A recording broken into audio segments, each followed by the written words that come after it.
Hi, my name is Chanel Thakkar, and we are going to be talking today about digital branding and content. Before we delve into the topic, let me just give you a little bit of a background about myself. So, I've been within the digital space for close to about a decade plus.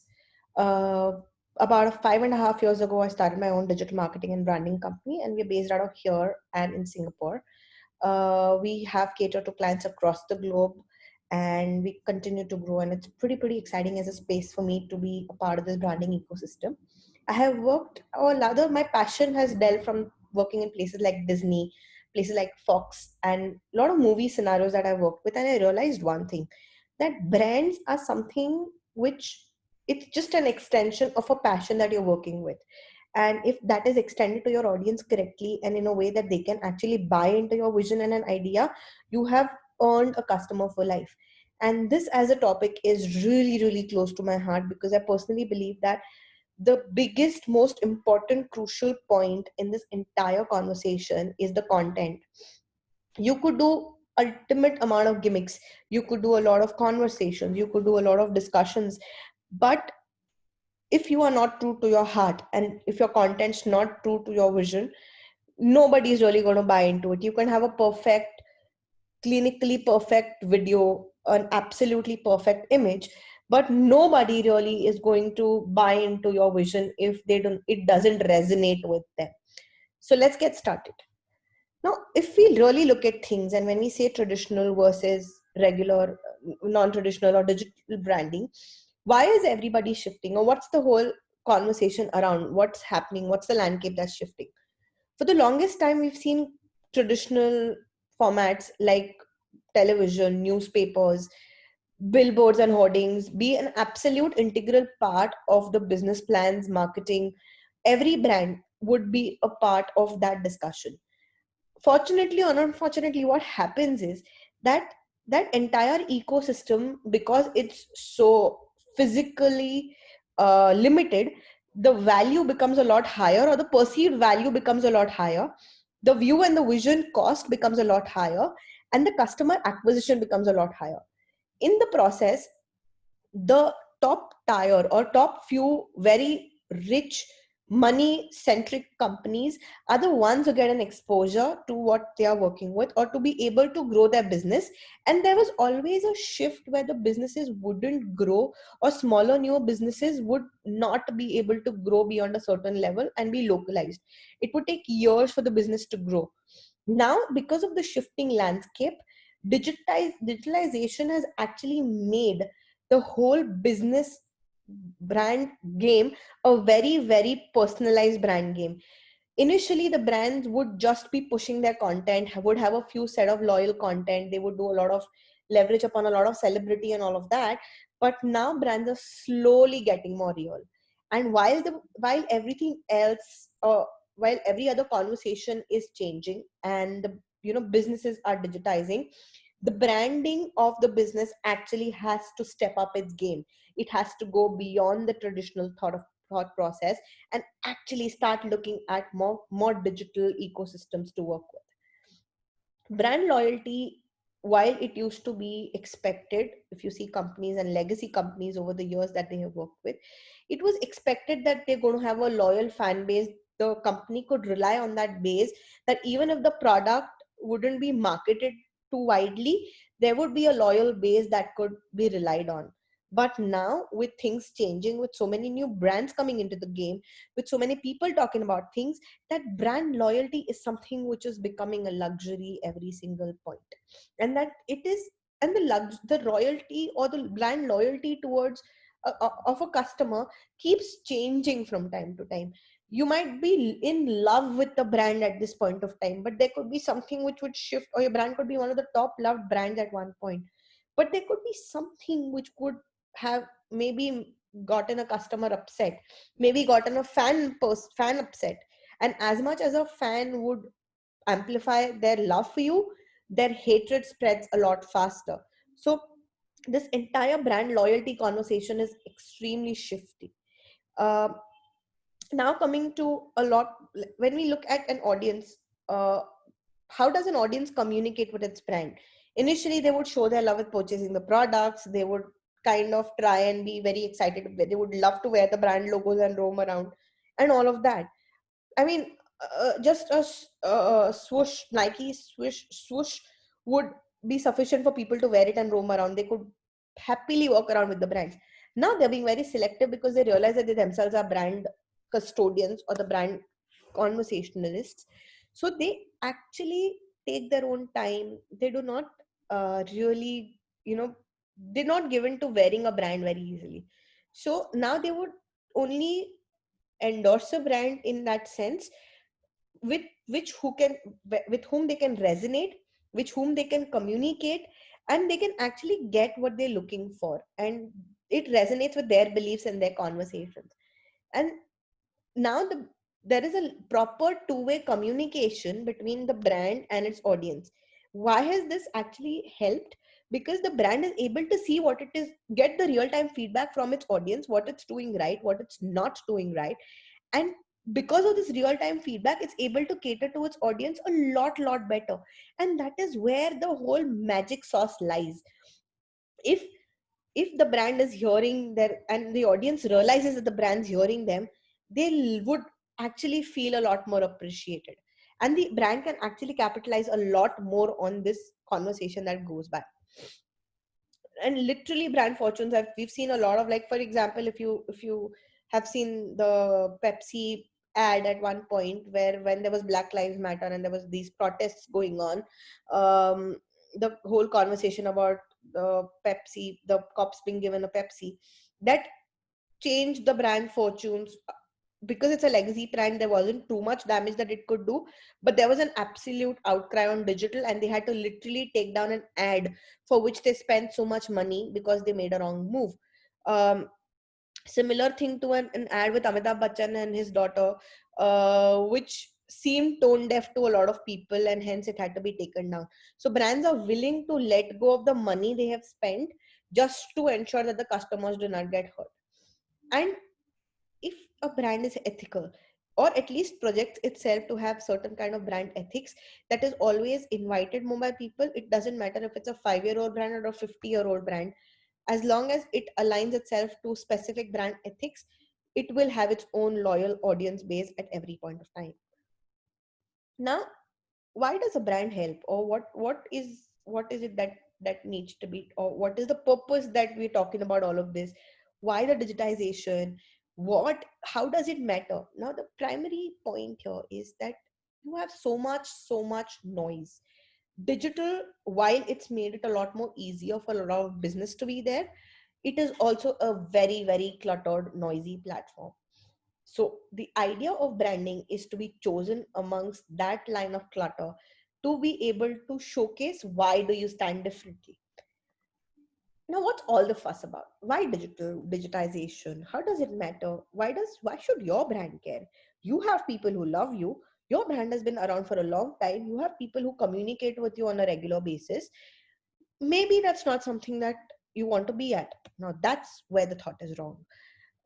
You really need to understand that with the changing landscape, your customer will be seeking you out on the digital landscape itself. And if you do not be a part of that ecosystem, you will lose out the business. If you do not upgrade yourself, your business will fall behind and will take a hit and will suffer if that's not taken care of. Now, again, why do we brand? What's the point of branding? Why do we need to get into all of these discussions? Brand, irrespective of whether you're doing it an online branding or an offline branding, it introduces the customer to its company and its values. So you might be a legacy brand or you might be a new brand. The new brand actually needs to leverage more on branding. A legacy brand actually needs to focus on amplifying its own previous brand and basis on what people say, because it actually introduces the customer to your company. It tells customers what are your values. It tells the customers that I have these values that I have been sticking to, and it will be fantastic for you to be a part of it. I invite you to be a part of my world. And that is what branding does. When a brand identity, what is the importance of a brand identity? If I talk about the rings, Audi rings, if I talk about the golden arches, we can actually think of the brand that we're talking about. If you look at this Nike swoosh, you don't even need to know a brand name below it to know what brand we're talking about. And that is what brand identity is. Any one particular thing or image or icon which would remind people of the brand. A color, like if you look at Disney, for example, you see my mouse ears and you recall the brand as Disney. And all of these elements help get a brand identity in place. Now, it also turns, very importantly, turns one-time users into a long-term loyalist base. You might have one customer, maybe that customer might return after a point of time. But what about your new products and services that you're coming out with?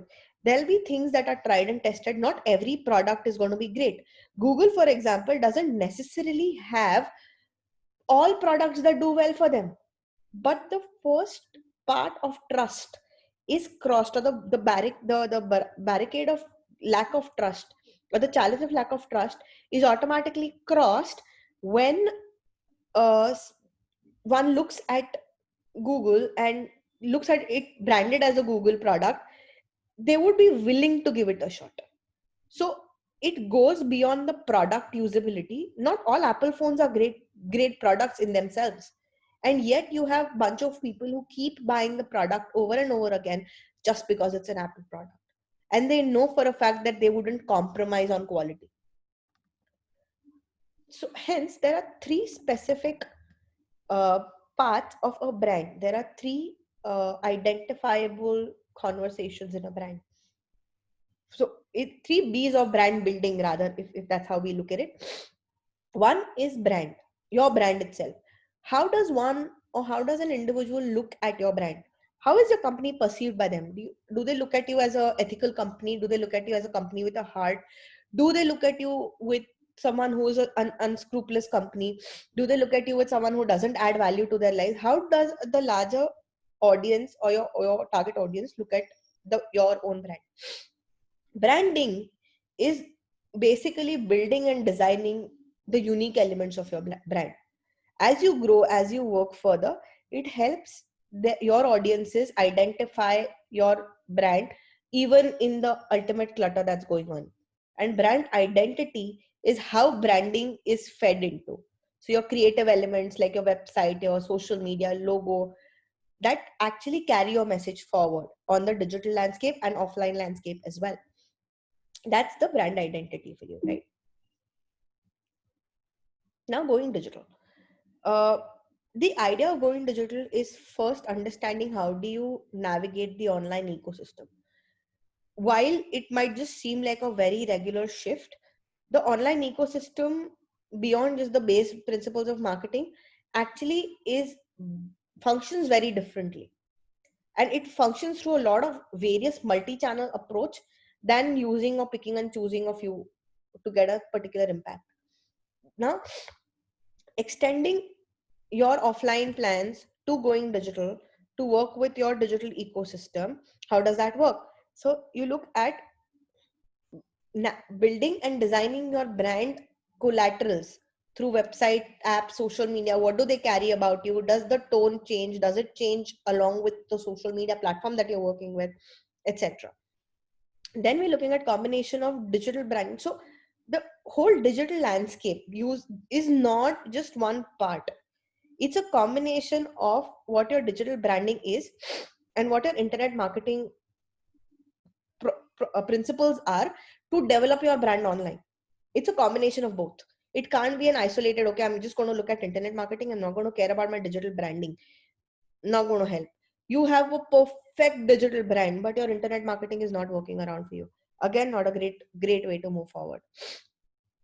And it helps you be multi-channel. When you are, if you, let's just say traditionally, you take TV spots, that doesn't mean that you will get the possibility of showcasing yourself at the newspaper. You're talking to someone else again for the newspaper conversations. If you do it, if you book a newspaper, it doesn't mean that it's going to go on the hoarding as well. So there are a lot of multiple conversations that happen, multiple channels that happen, and a lot of those On digital, that is what digital asset is. You're able to capitalize on more than one channels at a point of time. Next, this is very, very viral. So there is a potential possibility. Okay, so if a campaign is run on a traditional media, for example, you've had a newspaper ad, you've run it for about a week, uh, you do not get a real time feedback. Eventually, you would hear a few people talk about a few things, and then you would realize that my ad didn't really reach the people that I really wanted it to reach in the long term. However, if the ad is fantastic, even then, by the time it reaches the volume of people, that timeline to that ad would have passed. Uh, your offer would have changed, the conversation would have changed. However, because of the entire exponential growth on the digital space, is if there is something that you're doing is has a potential to be great, it immediately gets picked up and it will keep going viral. That also is a double-edged sword, because if it's something which is embarrassing to you, which you do not like to do, which might not really be great from your perspective, that might also go out really fast. So that the platform itself is very viral. Any message you do and do not want to send can pick up like a wildfire very, very quickly. And it is very interactive. The consumers will give you real time feedback. The consumers will tell you they do not like this, they like this, they love your brand for a particular reason, they would want to try out your brand, they aren't sure about you yet, but they would love to try your brand out. And that's where the difference lies. Now, while these two conversations, like my image, they look similar, they sound digital, sound similar, marketing, branding sound similar as a concept, they might look similar, but they don't necessarily mean that they are the same. When a layman or someone who doesn't understand branding or marketing in its truest sense looks at this as a thought process, they get confused. When you talk to them, and as a lot of clients that we work with, when you talk to them about different bifurcating branding and marketing, they're both the same. Why do we need to look at branding strategy differently? Why do we need to look at digital marketing strategy differently? What's the point? The point is that they aren't same, they are similar. Branding is essentially focused on brand recognition, loyalty, and the value that the brand adds to the consumer. Whereas digital marketing is about the customers and sale. Branding is about the feel, the emotion, in terms of connection that the brand builds. Digital marketing is the technique, digital marketing is the strategy. It is more clinical than digital branding is. And branding aims to engage with its audiences. What are the components of branding? What do you need to take care of before you get into digital branding? And let's just break some of them down. There could be a lot more, and there would be newer blends of these that would keep coming in, but there are some that we can work around with for sure. One is the logo. Why is logo important? We keep hearing about logos, brand logos being worn on t-shirts, brand logos been used in front of any brand tie-ups that come in. This logo goes practically everywhere that your brand goes. So even if your brand name doesn't go, the logo represents you. And you might not have a full name, you could have a bigger name, all of that, but that logo or the icon or the way you'd represent your one truest sense, that is what you connect with your brand. That is a single image, brand image, that your audience or people who look at it, even if they are not your audience, connect with it. When they look at a star in a circle, they'd look at Mercedes. They then start thinking about the stories that they had with Mercedes and why would they want to own a car at any point of time. They look at Nike, they look at BMW, they look at McDonald's. Anything that you take the name, you look at a bitten apple and you just think of Apple as a brand. No, even if it just could be something very random, it wouldn't necessarily be, it could be a normal apple that's bitten. And yet you'd look at it and say, oh wow, this looks like the Apple brand. Then aligning it, the logo actually should, and ideally should, align with the brand values, or at least give a certain sense of it. When you go online, you'll see a lot of conversations about how each logo was designed, especially for the legacy brands. What are these logo? They used to give a lot of importance to those brands.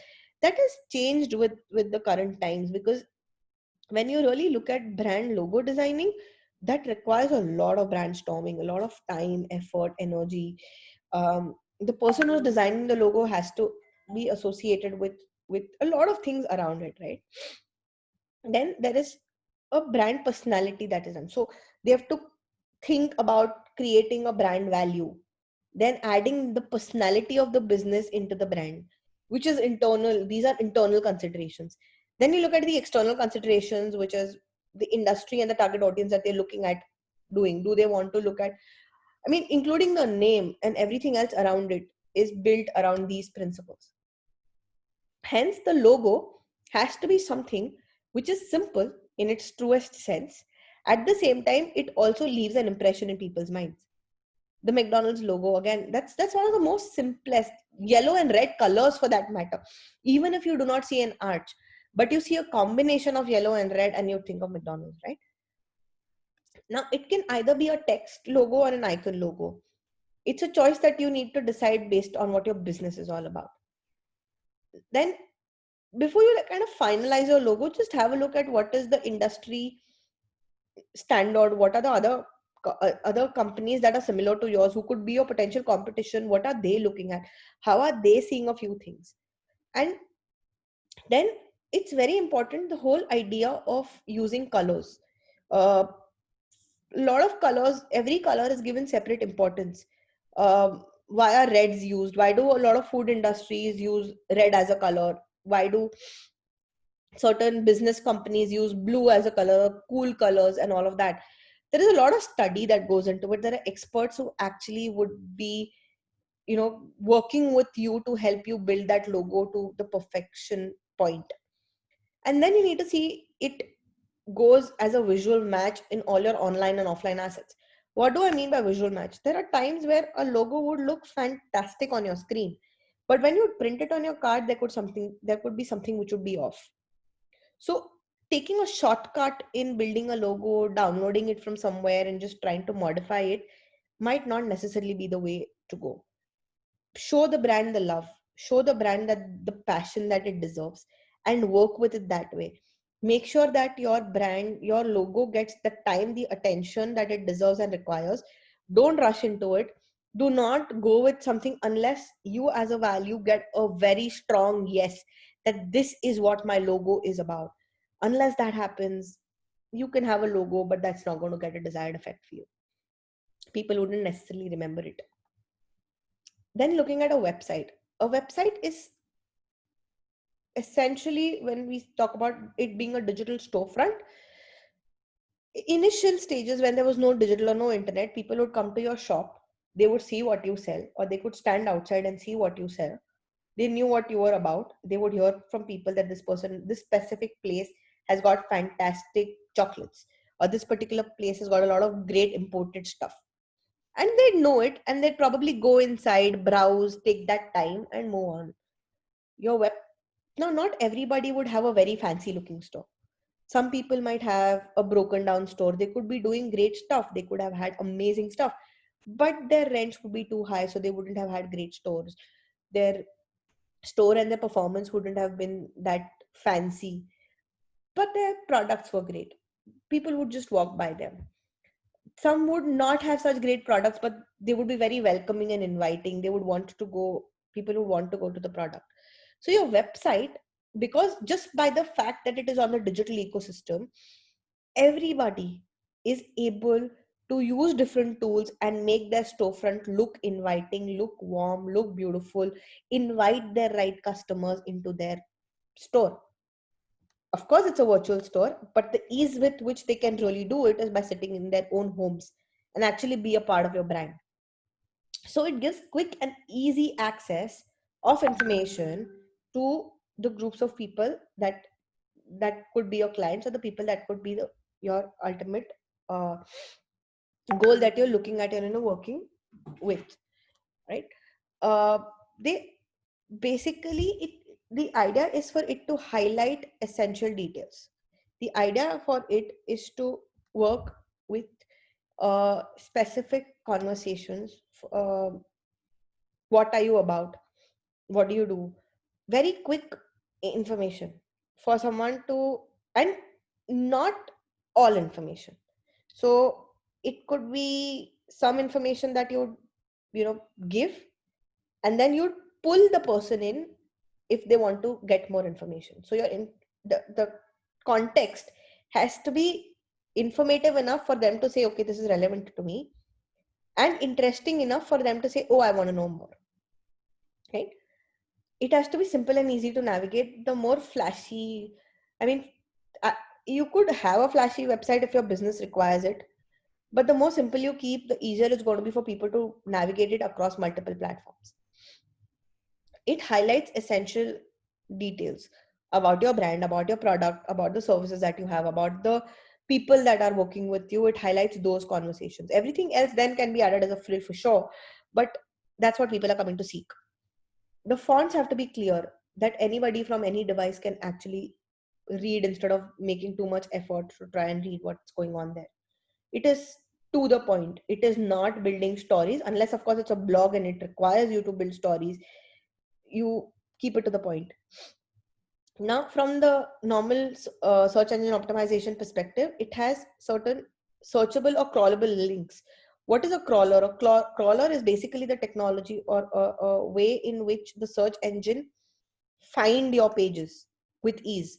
Uh, so that's where the software basically, or it's it's a tech. It's a part of the soft tech where your links are found with a lot more ease than they would otherwise, and they're easily indexed. So all these are very, very important for your website to be found on the search ecosystem. And make sure that all your links are functional. If they're not functional, if there is something which is broken, uh, people will just go back. You're inviting them with wrong information. If there's a link which is not working, if there's something that is under process which needs to be updated, you may want to do that faster. Keep a constant check on your website. If there is something that's broken or leaking in your store, you fix it, right? Digital fixing is a lot faster. So why not leverage upon it? Then look at brand message. What is it that your brand is trying to say? Ha. The idea behind the brand message really is that get a clear idea of what are you trying to tell the person or your audience, and know how do you want to say it. Your message might be brilliant. You could have like a message, a cause, product which is God's gift to mankind. But if it is said in a way which is not exactly nice or acceptable, then the message gets lost in the idea of what happened. People are confused. One, they would not know what's going on. There could be a cause of confusion. There could be a cause of panic. There could be a cause of displeasure. Can be cause of chaos. Then the other way around also, you would know how to say it. You could probably sell ice to someone in Antarctica. But if you do not know what do you want to say, what conversations will you have? You might do that one deal, but then what next? You can't be all over the place. Be specific about what you want to talk about. What does your brand represent? What does your brand do? What are your principles? What are your brand principles that you're working with? And why do these things matter? Why should you matter in a customer's life? There are a million things that the customer already is exposed to. What is it about you, your brand, that the customer should engage with you or should be enticed by your approach in life? Yeah. uh, Now looking at how it is said, what is the tone that you're trying to use? What is it? Kind? Is it gentle? It is quirky? It is professional? It's playful? So does some brands which are more youth centric brands might require, it could be a cosmetic brand, it could be a gaming zone which would require a specific playful zone, whereas something which is more serious, a medical device or something which is a wearable, that might need more professional approach in life. Instead of talking about, oh, this is not right, this is not wrong, this could be an issue with you or whatever, you might want to focus on what problem does your brand solve, It could be a product, it could be a service, it could be the gap, it could be an industry conversation. What is it? What is it that you're focusing on in general, right? And now, internet, so if you again compare it to traditional media, there's one image that needs to do the talking in an ad for in a newspaper. An article needs to do the talking. So all the talking that happens is once in that spend that you've done already. But internet, you have multiple modes of communication. You blend in and you talk the language of the internet. You could use your gifs to put your point across. You could use various memes. You could use various jargons. You could, I mean, look at things like OP, which is a very, very gay, in terms of original poster, which is a very Reddit, Tumblr kind of conversation that happens. The memes are shared so often, so quickly. There are companies like Zomato who are using memes as an extremely viable option to talk about their brands and blend and become brands can become like an extended community of people, and basically the brand personification can be a lot more buddy like if it's done correctly. Now, then is a most important part from the search engine perspective, which is search engine optimization. When someone searches for best bakeries in one's area, there'll be a few names that'll come up. How are these coming there up? Have they done something? And the idea is, it's search engine optimization is not just unified brand single website conversation. It is a culmination of various searches. It is a culmination of off page, so what your website talks about and what do people talk about beyond your website. It's a combination of all of those discussions. And the sole purpose of the search engine optimization activity is to ensure that your brand is easily found on search engines. It could be Google, it could be Bing, it could be Yahoo. The point is that Google being the biggest search engine, every search engine optimization discussion starts with Google in place. But everything else then follows a similar model, and they sort of work alongside Google crawlers to work with things. So it is very essential to make sure that your website is SEO friendly. What are the keywords that are being used? Um, how is it the look and feel? Are the pages broken? Are the links broken? Is it a new or an old page? Is it too cluttered? Is it as per the updated versions of the tech? Ensure all of that happens. What are the web pages? So when someone goes on one page through the search, for example, someone searched again best bakery and they come to ribbons and balloons, for example. Does the ribbons and balloons page have the extended possibility to take you through their entire website? They'd see, okay, they've ordered for a cake. Does the person leave from there? Can the person be gotten into more sessions? Can the person be enticed to come more deeper into their website? Then look at the number of links. Do not stuff your page with links. That's the biggest, most disastrous thing that you could do. It's very tempting to let's put all our links there. Let's put every single conversation of our website there. The person is here. They might not continue to be here. Instead, focus on limiting the links and entice them to come forward, right? One chocolate, another chocolate, one teaser campaign, something else, inciting their mind to see, okay, let's see what's happening next, what's looking at the other thing. Then design, while overall you'd look at tech perspective or the back end, you'd want to make it SEO friendly. Front end, ensure that you design the pages with users in mind. If the users, if anything happens without the user alignment, it might not exactly turn out the way you wish for it to turn out in general. So the more it is designed with the user in mind, the better the chances are for the user to keep searching and keep looking further for you in that sense. Search engine optimization takes a little while. It takes, and which is why it is it is a organically grown quality asset that a company can build. Then there's a lot of, so the more value is added to the consumer, the more value is added to your customer, the more information keeps growing, the more conversation happens there. And keep filtering the broken links. If there is a lot of reported bad links, your page might get penalized. Google is being very strict with the kind of information on the pages, so it'll reward the pages which are up to the date, the websites which are up to date. It will actually not bring up the websites which are older websites in the search. So keep being relevant, keep putting newer content out there, keep refreshing your keywords, avoid stuffing your page with keywords because Google penalizes on that as well. But be liberal with the kind of keywords that you should be putting around there. Now, after all of this, that backend has been worked on, one of the most critical piece in this conversation again is social media. That is where your brand discussion will be amplified. First part, or up until now, we've discussed what are the elements that go into create your brand. This largely is responsible to amplify your brand to an ecosystem. Almost everyone's everywhere. There could be some who are on TikTok, some on Facebook. Various people are active on different. So everyone would have every account, but a lot of people are active on very limited space. Some people would be active on very regularly on Facebook, but not on TikTok or Snapchat. Some people would be very active on Instagram, but they would hardly go on Facebook. Some people would be very, very active on Twitter, like retweeting, liking, sharing, all of that, but they wouldn't really be that vocal on any other platform.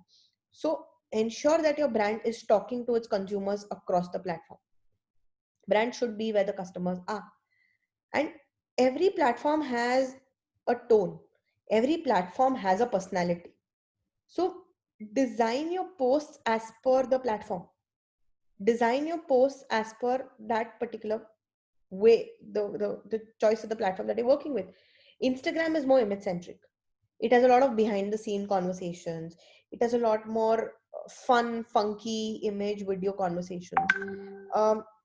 Just work with that information, just work with that discussion, and see how can your brand post be designed around it.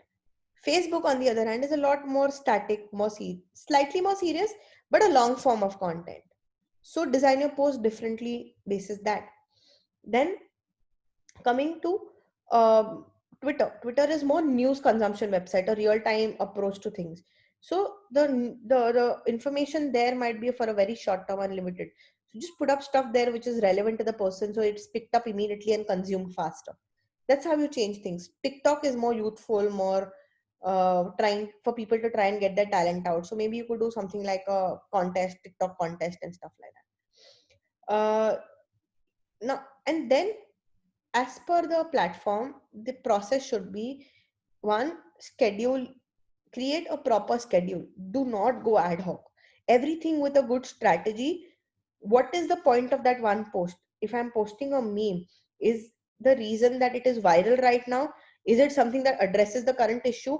Does it connect with my brand directly or no?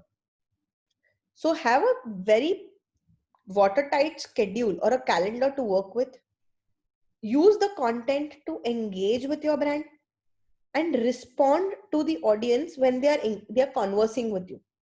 So if someone says we do not like this, do not delete that comment. Actually tell them, okay, please tell us more. What is it that we can do? How can we work with? One of the most interesting anecdotes that I have about Amazon, and Amazon does this brilliantly in more ways than one. Someone that I knew had just, without tagging Amazon, without doing anything around it, had just posted, I am very upset and I feel very low.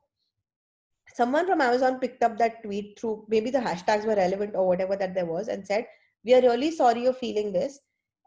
Please send us your details. We'll send you a surprise gift. Brand didn't have to do that, but it just did because this person is going to tell the story to a lot more people. This story is going to be shared. Today, I am telling you guys these stories.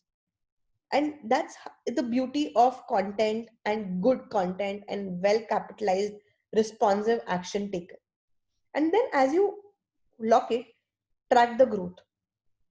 Keep tracking the growth, how it is growing faster. There are certain things that obviously you can't do everything. There could be times where you'd want to look at other experts who would work with you. So align with them. Track how your brand is growing over a period of time. And there are so many tools available to give you good reports. So one of the ways that you can see how a brand is growing is through reporting. There are so many tools out there, which, on most of them being free, who give you an access to very easily managed reports, scheduling tools. social listening tools, use those. See how your brand sentiments are, and that's really going to help you. Email marketing. Of all the conversations that we'll have, email marketing is the oldest process. So it's very easy to be forgetful about this. However, this still holds power. Immediately after people stopped writing letters, around the time people were, email marketing came at a point when letter writing was at its rampant space. That was the only way people could communicate, right? They didn't have a digitization conversation. And the moment that became in terms of digital, where someone that I'm sending a conversation to can respond to me immediately, the whole industry of letter writing pretty much disappeared overnight. It still holds a lot of power because in places where people are not on social media, they are having an email. Almost everyone has an email today. And it's the easiest way to reach out to your customers. For example, with the current scenario that we are in, there are 3-year-olds who have an email ID because they have online classes. Uh, Create targeted email lists. Make sure that your email lists are properly bifurcated. Use services like MailChimp to bifurcate your emails. You could have a huge number of people, you could have a huge number of leads, but ensure that every person is targeted differently. They get different, there's a variety of email instead of sending a mass produced email to everybody at the same time. If someone's bought a particular product, you know that they're interested in a certain thing. You may want to give them more material about their interest.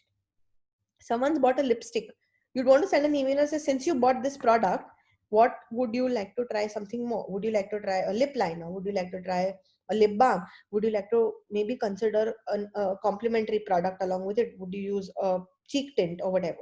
In that sense, target them according to what they actually are, their engagement base, instead of just mass forwarding. It just puts people off completely. And that also helps, when you target it, it helps you get better conversation and better conversion out of your lead. You could use multiple things. You could send people newsletters. You could have people sign on through your landing pages, subscribe to your newsletter, subscribe to your blog posts, subscribe to more information about your company. But that's the way you collect the leads when you work with them.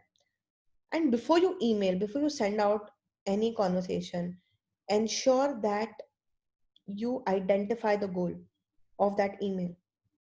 You've not sent an email for a month or a week, but there is nothing to talk about. So do not just send it. Maybe create another conversation. Align everything. So your, nowadays you see a lot of promotion filters and all of that. So reaching the customer, the mailbox itself, to get to the primary email ID becomes a challenge. So ensure that you align everything properly. Your title, your text, your subject line is in consonance with what can the person expect within your email.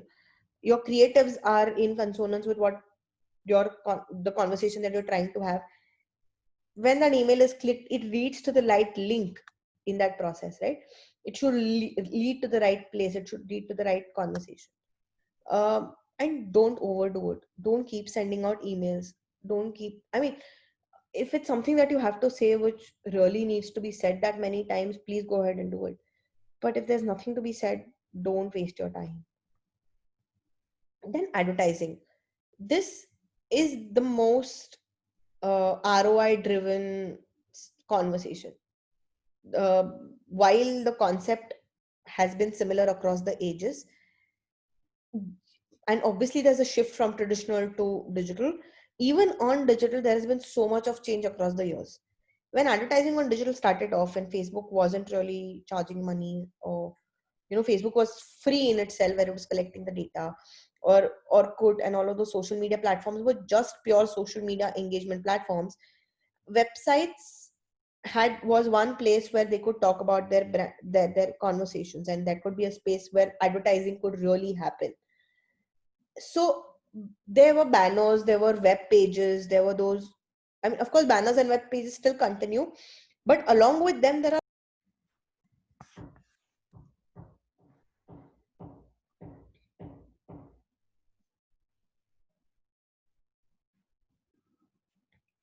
So a lot more avenues have come in beyond just a banner page or a web page. There are search ads, there are, so first part or the first space where advertising can happen is through a banner or onto your web page. So there are conversations like Google AdSense where you can interact with the Google ad ecosystem. If you are the if you are the brand who wants to advertise or amplify its brand across different web portals, you can either use Google as your distributor of your ad, on YouTube as a video, or on different channels as a uh, Google ad.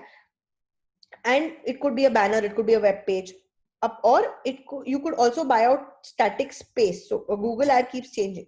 You could buy a static space, tie up with a brand or a website and say, okay, I'd want this area to be booked to me for XYZ number of times. Or you would have brand tie-ups that you'd work with. Let's just say a Nike's gotten L'Oreal new collection.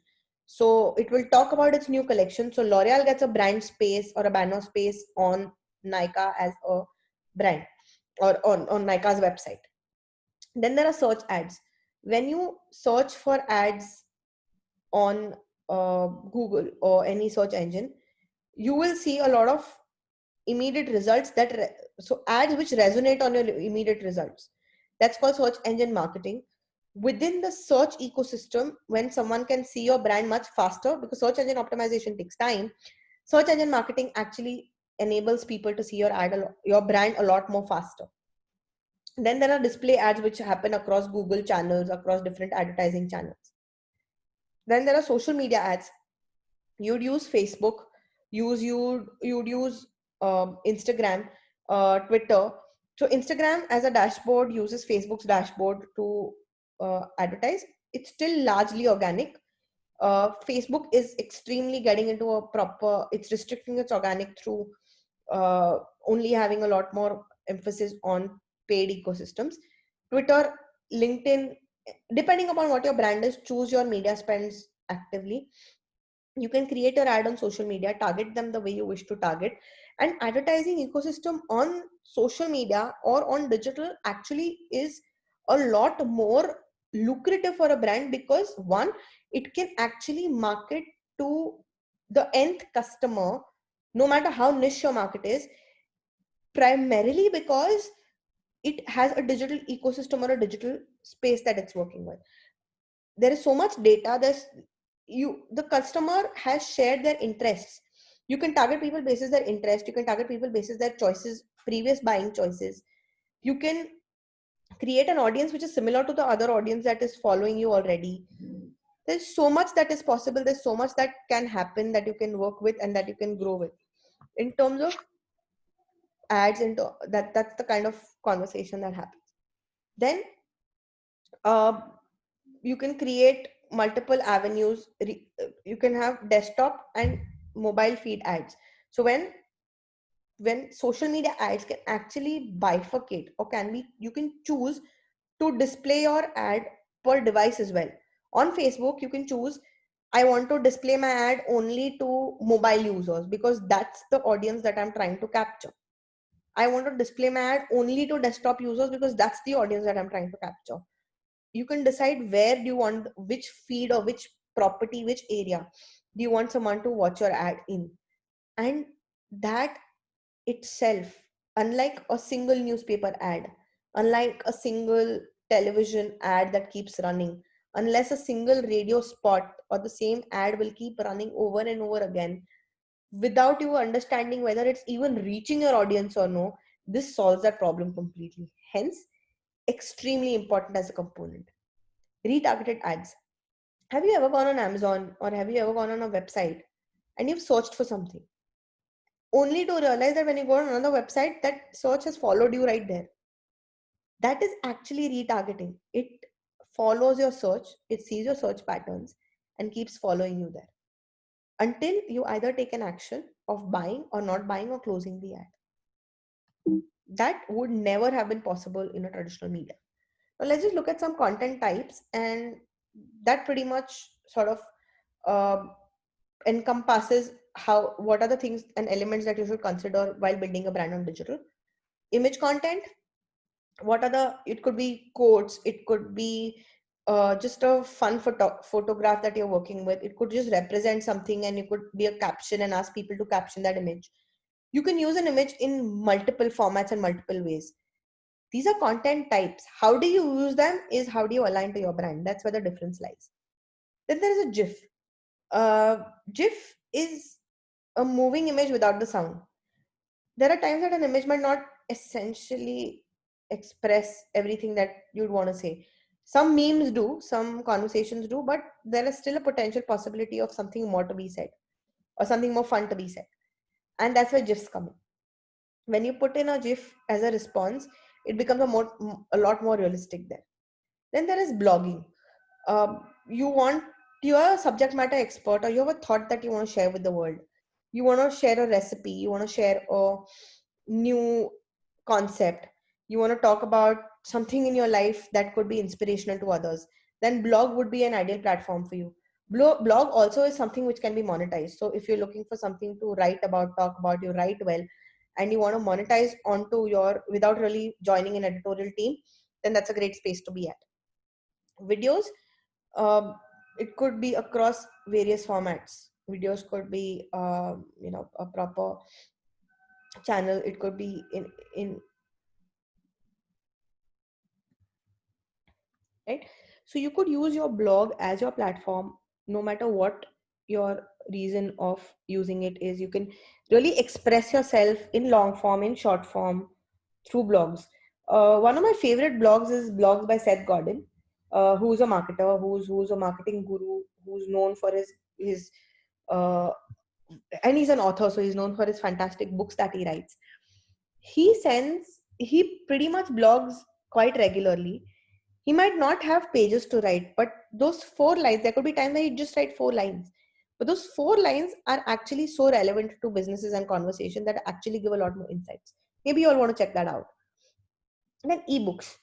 Um, ebook is a way to talk. So ebooks can be used as a giveaway, where if you think you're a subject matter expert or you want to position yourself as a subject matter expert, you would use ebooks to drive more. It's like a free giveaway for people to sign up for you.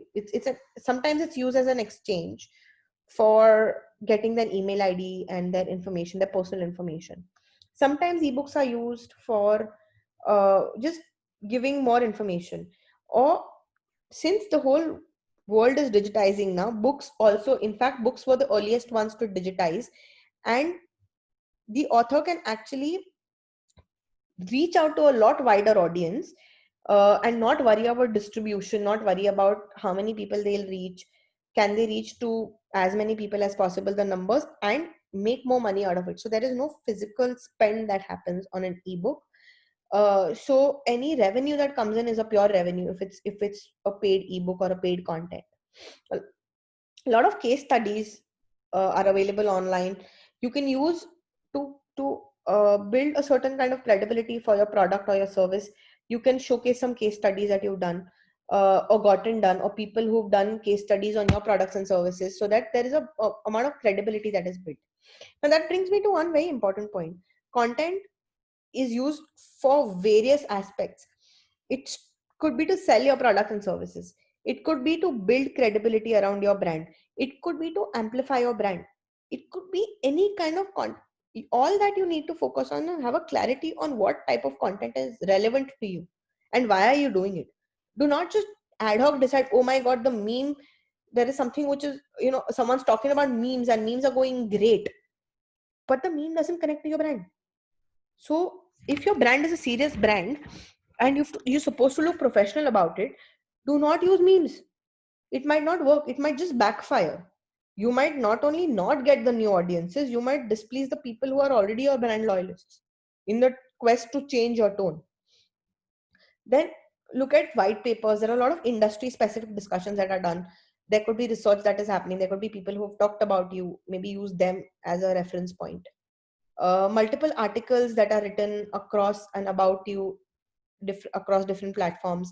Um, Audio, you could have conversations, you could have recordings, you could have radio, you could digital radio for that matter. that you could talk about. You could have voice recordings that could be used. You could ask people to guess whose voice this is. Use clips, audio clips without the visuals, and create things there. Vlogging essentially is used by a lot of individual creators or brand custodians. Brand The people are the brand custodians. It could be Bob Iger, it could be various kind of, it could be a Warren Buffett, it could be the person who is associated with the brand or the brand founder. If they talk about their lives, if they talk about what their day is like, if they, that kind of stuff, or it could be general person with whom people relate to.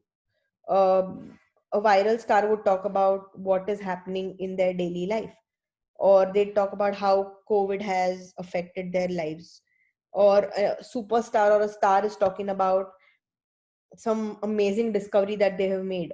How are they washing their utensils? How is it being in a normal life in its own self, right? Then there is podcasts are picking up at a rapid pace lately. Whenever people, primarily because it's very easy to set up. But what do you want to talk about? Thanks to platforms like Spotify, Amazon Music, who are actually taking in, using, so when there were audiobooks as a conversation, they're changing that entire module from just being a long form audiobook to a conversation. So some podcast could be a discussion or a conversation about a subject matter. It could be a storytelling session, a fun discussion where, while YouTube used to do a lot of that, what if you are not in a position to watch something while you're driving to a place? Can you listen to podcast while driving to a specific area that you want to go to? Can you have short bite-sized content that you can upskill yourself with? Can you keep your children engaged with a story while you're working on something else? And actually increases the imagination point. Coming to audiobooks, one of the most favorite audiobooks that I've had is in fact my first audiobook was Harry Potter by Stephen Fry. And any one of y'all, if you all get a chance, you should definitely. That's one of the audiobook readers that I would recommend that you would listen to. It's just like theater in your ears. It is so amazing and so soothing. Then infographics. There's a lot more information there. You just put your information in a consolidated format in the form of a long form image. All the data, all the graph, all the information that would otherwise take multiple pages to fill, you can concise it on one singular image, and that image can be used across platforms and across searches. Then you have newsletters, which are very similar to, it's more like an update information, what's happening in the industry, what's going on, where are things going. And then there are some presentations that you would do. If it is a new product that has come in the market, you would create presentations to show how that product can be used, how that conversation can be created, how to use a particular item, how does one get into, like what we're doing right now is a presentation, just a summary of or a line item of what do you want people to understand better. And that's pretty much it from my end. If you all need to get in touch with me, please feel free to get in touch on my email ID, and happy to take your questions and discuss further.